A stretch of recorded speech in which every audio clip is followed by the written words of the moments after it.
speak.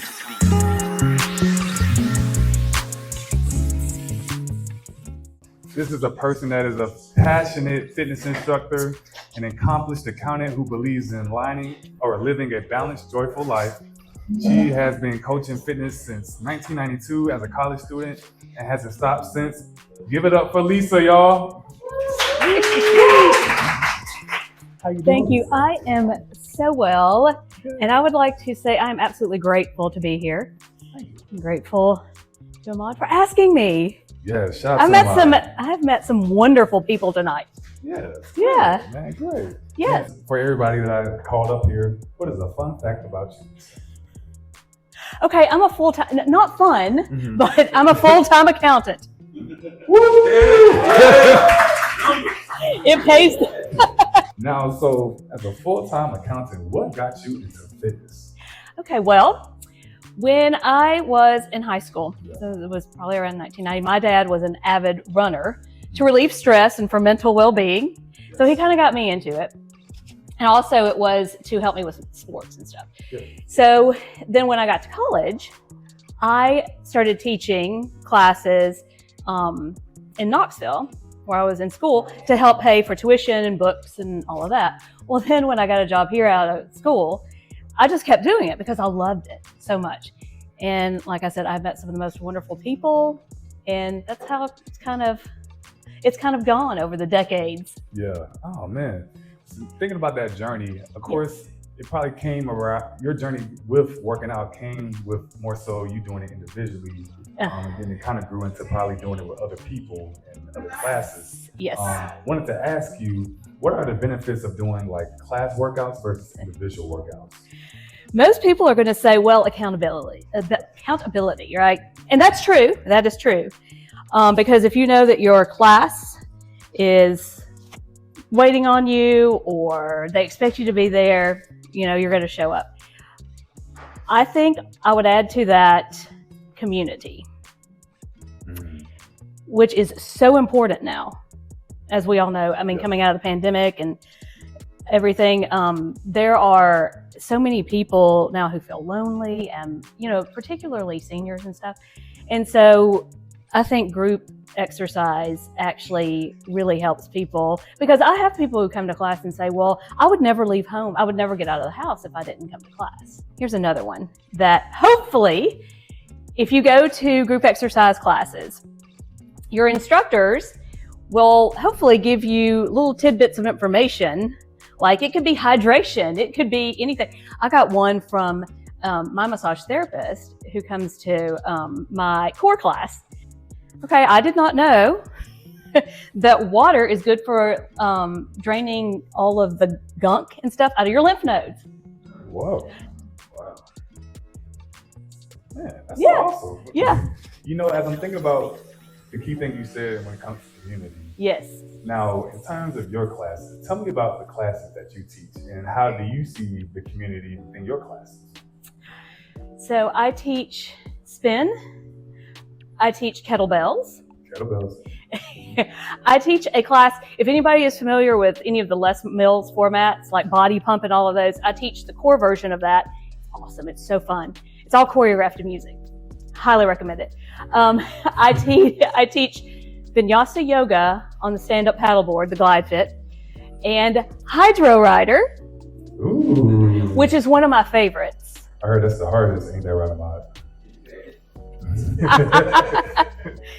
And I always say that in more than 30 years of teaching, I think exercise usually brings out the best in people. Yeah. I have never, ever had any problems with people in my classes. Over the years, I have seen people meet and get married in classes.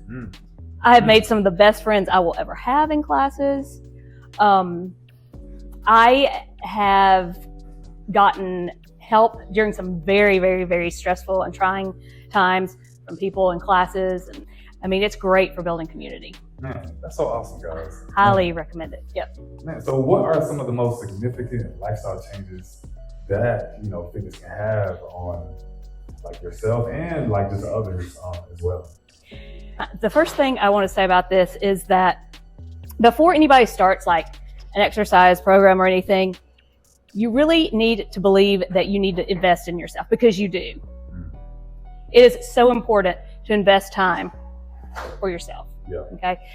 You know, if you've never exercised or been in a fitness program or anything, try 30 minutes and do everything, like do all kinds of formats, because you never know what you're gonna like. I used to think that I hated yoga. I'm like, I'm not gonna do that. I'm not gonna sit there for 90 minutes. I love it. Yeah. I absolutely love it. Carve out, and be very conscious about carving out time to do some format of exercise. Bring a buddy with you. Get plenty of sleep. Cut down on your screen time, especially late at night. Drink plenty of water. I'm going to say that, of course, right? Mm-hmm. Proper nutrition. Try to stay away from as many risky activities maybe as possible. Yeah. It's funny you say that, because I feel like with a lot of people who want to get started on a fitness journey, they want to throw themselves in the fire like that. Yes, and they like, you I want to ask you, Lisa, because even just, before this, you telling me how Ahmad used to just kind of like walk around the pool, and then you would see him just gradually. Every time he came by, you would say, hey, when you gonna join my class? And then naturally, organically, he came into the class, and then gradually, he started getting better. And people don't understand, like, when you gradually, organically get into something, then that's when you can ramp up the level of intensity and things. Exactly. Can you speak more on that? Exactly. So the reason we say to start kind of slowly is when somebody is like new to exercise, or let's say it has been decades since they've done anything. Yes, normally people will be like, oh yeah, I'm going to go 2 hours every day and I'm going to be, bench pressing my weight. They often get injured and burn out very quickly. Mm-hmm. Speaking about the burnout, that's why I had mentioned about mixing in different formats all the time. It helps with the plateaus. Mentally, it's great. One of the best things also about teaching fitness classes is when you have somebody come to class, and then sometime after, they say, I'm going to teach. That's so great. That is the best feeling ever. Like, when I came in and he's like, yeah, I want to teach water. Yeah, that's so fulfilling. See you live. Yeah, no, it is. No, it really, it seriously is. Or if you have somebody, you probably know my friend Faith Reed. Many years ago, she came into class and she's like, look, I know I'm the biggest person in here.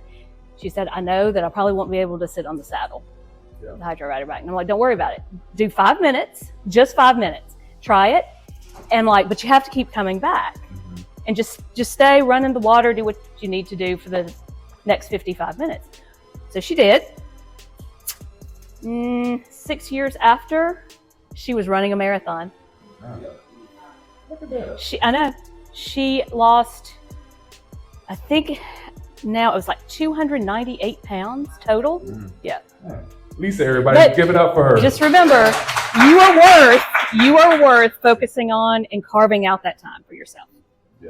Yes. Thank you all so much. That was fun.